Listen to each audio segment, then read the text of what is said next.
I'm telling you that channeling looks like two questions, one intellectual, one spiritual, and they're actually two different sides of the same question. Those two questions being, what do I desire to know more about? And then the other being, what desires to know through me? Those are questions that are going to help you answer what is trying to channel me. You're never going to know what is reaching for you and what you want to reach for if you are not tapped into your own embodied knowledge of what actually motivates you, what sparks your interest, what piques your ears up. If you feel like nothing piques your ears up, you need to do some work. Welcome everyone. It is your host Iman, your professor friend who talks about all things at the intersections of the spiritual and the intellectual. And today I'm feeling particularly grounded in that after an ebb, there is a flow. And if you listened to last week's episode, you heard that I was having a particularly hard time, but also finding grounding in the fact that I was feeling kind of down. I was feeling like I was in an ebb rather than a flow. And it just is, it's crazy how like the impermanency of things, because it's like I was down bad last week and I'm feeling so much better today. I'm feeling like I'm in a flow state. I've also been feeling a little bit indecisive today. I've been indecisive on like how I want to structure my day, what I'm going to do. And it's already like 7 o'clock right now. So we're pretty much at the end of the day, what I wanted to get done. And that is mainly because I am getting ready at the end of the week to pack up and go to New York for the summer for June and July to do some archival and research work there, which I'm very, very excited about. And so this is the last time you're going to see this background. And I've just been packing, trying to think of the things that I need, and just excited to spend some time in the archives. And so right just up into this moment, I was like, what am I going to record? And I was like, oh, I've been wanting to talk about channeling. Normally I have like a much better idea of exactly how I want this conversation to go, but no better way to talk the talk than walk the walk. And so today is going to be a little bit more of a less structured episode. As always, have a little bit of a notepad, but I'm just feeling like I'm flying by the seat of my pants a little bit today. And that's okay, because I think that channeling can often feel like flying by the seat of your pants. And that's something that is both simultaneously within you as well as outside of you, is moving you in a way that is making you feel like you don't fully know what you're doing. You don't have 10 toes down in it. And so that brings us to our grounding question today, which is, what is channeling? If you go back to episode number 1, you will see that we talked about this question or this phrase from Katherine McKittrick called, where do you know from? And we talked about that as an introduction of thinking about people's intellectual genealogies. Where do they know from? And the fact that our lived experiences, as well as the traditions that we are a part of in the world around us, determines our intellectualism and what we know. If there's the question of where do you know from, I like to think of channeling as two different questions, which is, where do you want to know from? And what is desiring to be known through you? And so let me just explain that for a second. When I think about where do I want to know from, for me personally, this question has manifested in an emphasis on the word want and emphasis in the word desire. And so as somebody who is in the economy and the profession of knowledge, I have always found that my paths to channeling, or I have felt most in a state of channeling, when I am following my own intellectual desires, when I am taking seriously that something inside of me that says, I want to know more about this, I desire to know more about this, as not just being something that is flippant, something that should be ignored, but is something that needs to be taken seriously. So when I think back to my early college days, and I had such a desire to know more about Islamic feminism, womanism, Black feminist thought, and that desire led me to major in women and gender studies. And of course, that led into me doing programs in contemporary Islam, doing programs in religious studies. But that initial desire to want to know more about Black women and femmes' religious and spiritual lives, I felt so compelled to do that. I took that interest seriously. And when I think about that, I think, oh, I was channeling something there. What I was channeling in what people channel, I think is very different. I was channeling like this deep, deep desire to want to know about the spiritual, the metaphysical, the religious, and particularly as understood through Black women and Black femmes' lived experiences. But I think some people desires and channels leads them to wanting to know everything about bees, leading them wanting to know everything about nature, marine mammals, what have you. So everyone has a different answer to the question of what do you want to know more about? What do you desire to know more about? But it's the fact that they take seriously that want, that desire. They're in tune with their own embodiment. They're in tune with their own intellectualism that is coming from their embodied lived experience that coheres kind of the act of channeling. It's not going to look the same for everyone, but what structures it is a particular desire and want to know more about something. I think when we're in that phase, when we're in that desire phase, that's what's so important. I used to be an academic and career advisor for undergraduate students at the New School. And something I would constantly ask them in terms of when they wanted to decide their majors, they would almost always come in with, okay, well, my mom wants me to major in this. My dad wants me to major in this. And I would tell them, you're the one who has to show up every single day and take these classes, write the papers and do the work. So you have to be in tune with what internally you want to know more about and what you desire beyond anyone or what anyone is telling you. And that's how you should pick your major. What are you going to be able to commit to? What topic, what modes of knowing are you going to be able to commit to a large portion of your time across the next 4 years to thinking about, to learning about, to thinking with? And you have to use that desire to decide what you're going to do. And I think the college classroom and picking classes and being somebody who talks to people about the kinds of classes and majors that they want to have is a space where, as a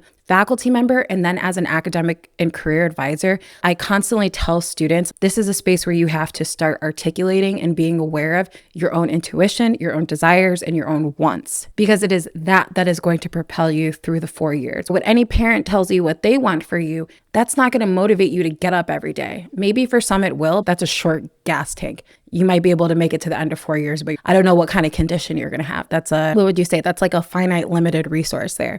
But when you have your own desire and your own wants, structuring your intellectual life, when you can channel for yourself and answer the question, what do I want to know more? What do I have a great desire to know more about? Then that is an infinite resource.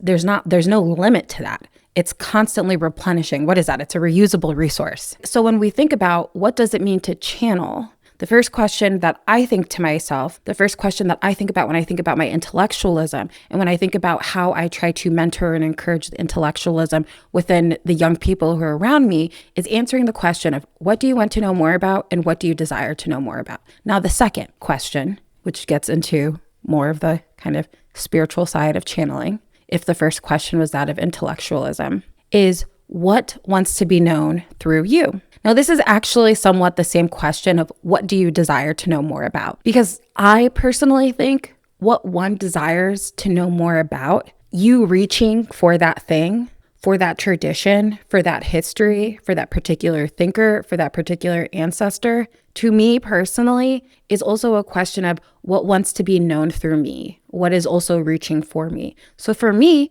that was Black women and femmes who were thinking about political economies, we're thinking about religion, spirituality, lived experience, what it means to know, what it means to know in defiance of the world that is. I was reaching for that, but through pursuing that and now maturing into this phase right now, I was 18 when I started college. Now I'm 31 as a professor. I can say extremely confidently I was reaching for that, but that's also because that was reaching for me. Now, again, this is a podcast at the intersections of the spiritual and the intellectual, right? I'm telling you that channeling looks like two questions, one intellectual, one spiritual, and they're actually two different sides of the same question.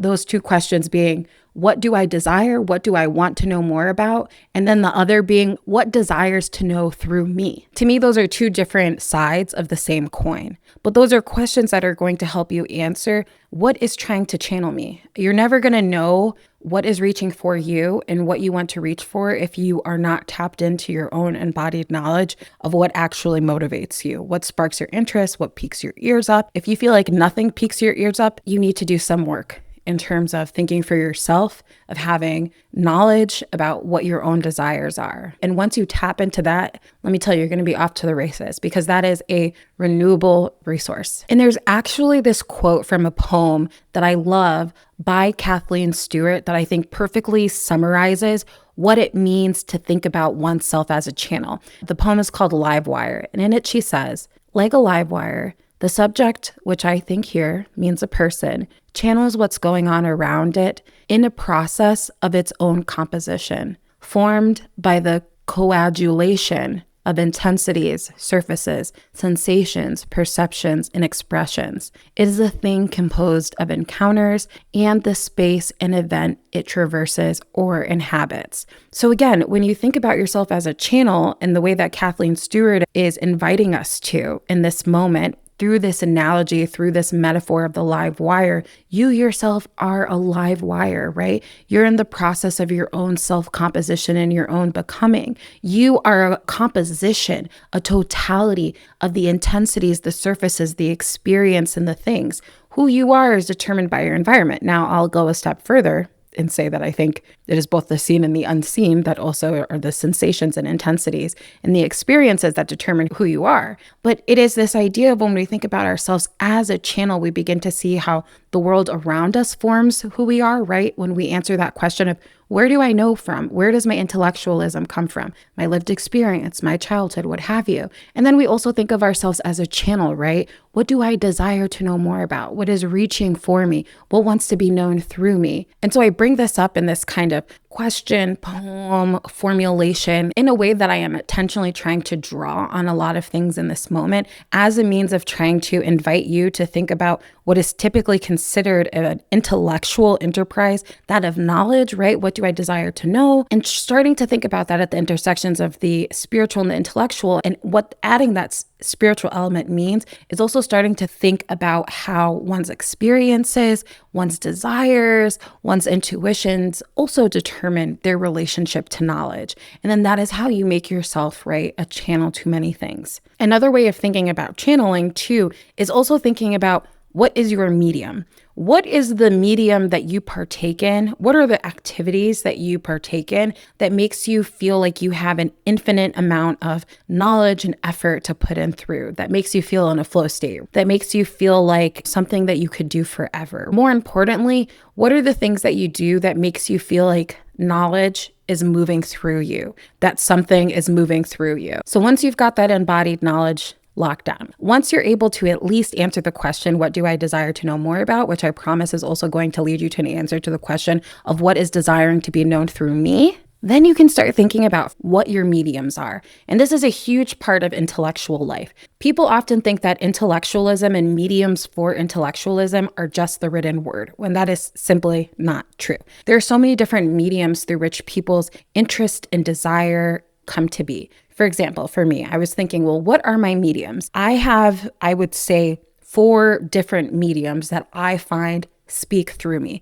that I feel I enter a particular kind of flow state. I feel that the kind of energy that moves through me is like extremely renewable up until a certain point. Until then, after that kind of like high intensity moment, that kind of time blindness that I get, we talked about how to make writing a spiritual practice. And we talked about how you know that you are like really tapping into something when you experience time blindness. For me, that is also a question of how you think about the medium through which you channel through.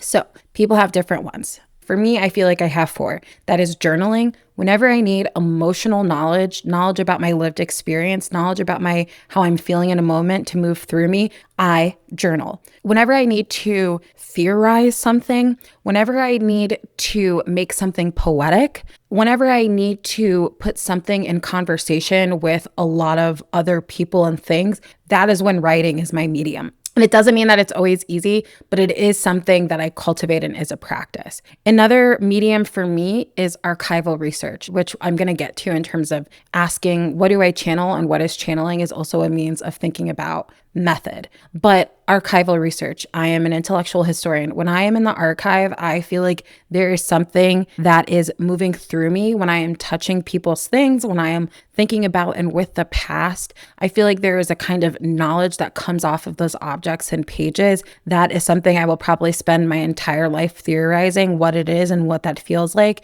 and how my intuition kind of guides me through it, how I try to make myself kind of an open source. I'm about to talk about that in a second. But another one for me is archival research. And then I would say my last one is auditory. I feel I am my best teaching self when I am talking. And I feel like knowledge moves through me and out to other people best through an auditory form. And I got an astrology reading once that said, I think my Mercury is in Aquarius or something like that. And that is also people who are gifted with a particular kind of voice, the auditory. The words that they say speak a lot of power over them. So that is another. So I bring that up to say that, again, a part of channeling is knowing, what do you desire to know more about? What is desiring to be known through you, which is, again, same coin, two different sides. But then also channeling and thinking about one's intellectual life through spiritual terms, and thinking about one's intellectual life as simultaneously spiritual is also about identifying what knowledge wants to move through you. For other people, it's dance, it's painting, it's art, it's architecture, it's the built environment, it's crochet,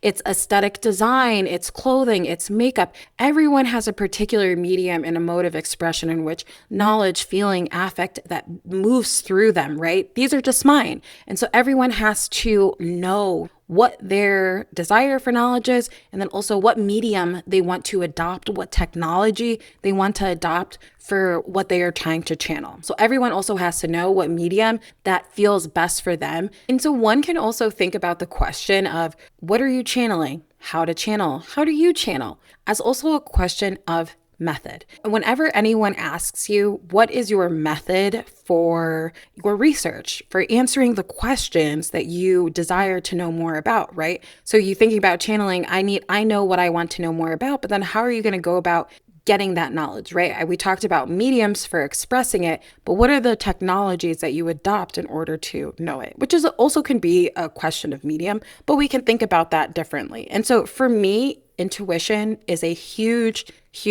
method for me. In addition to my more technical archival training, my methodological training in archives, my methodological training in oral histories, those are things that I have, right, technical academic experience and training in. And I am good at that. I am good at doing all of those things, as good as anyone is. But there is always something more to acquiring one's knowledge and arriving where they do, whether it be through a research or what have you, than just the method itself, right? For me personally, as somebody who works in archives, who works with the thinking of folks who have passed on, I, yes, can go in. I know how to do the microfilm. I know how to find things in particular archives. I know how to work the system, do the methods, right? I have training in oral history. I know how to ask the questions and do the things. But for me, a huge method is that of intuition. It is knowing what folders to open, which ones I feel like I don't get in the moment,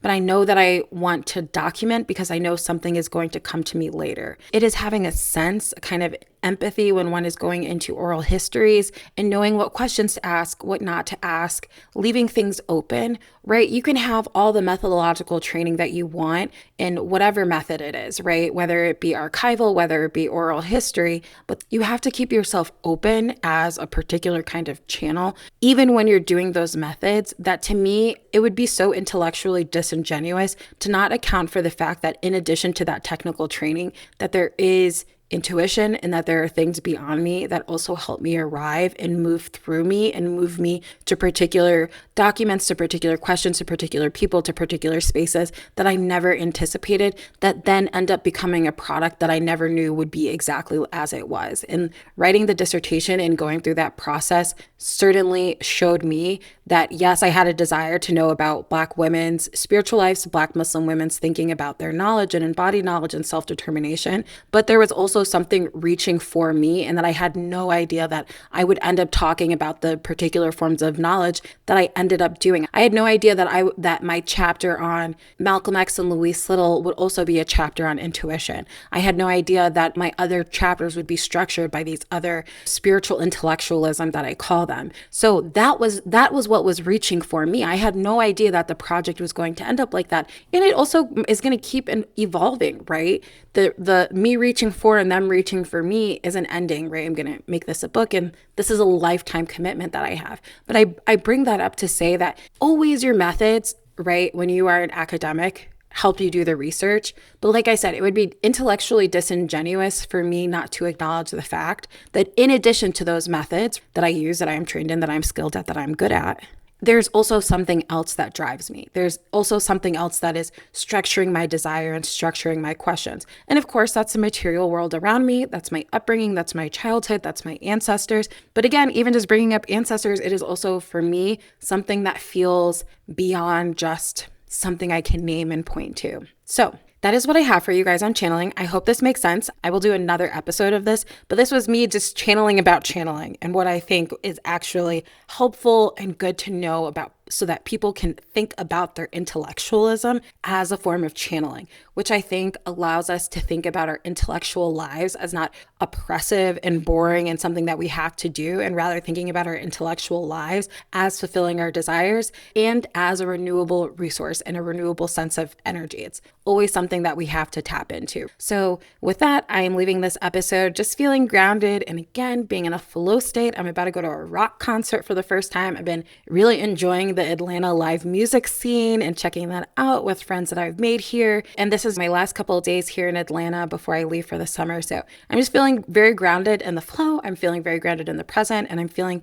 very grounded in what is trying to be channeled through me. So as always, if you loved the show, share with a friend. I have an amazing makeup look on right now, and I should have said that at the beginning, which is my bait to tell you to actually watch on YouTube, because it is very likely that you are listening on Apple Podcasts, because that's where like 60% of the people who listen to this podcast listen to it on. But go ahead over to YouTube, hit subscribe, follow. I'm there as well. You can find me on YouTube, Instagram, and TikTok at ImanABDK, IMANABDK. If you loved, share with a friend, send me a DM if you have a question that you want me to answer. And with that, I love you all. I hope that you continue to reach for what is reaching for you. I hope and I pray that you have the experience of what it feels like to be a channel to something that feels greater than yourself. And I am just wishing you all a good week and a happy Monday. Bye-bye.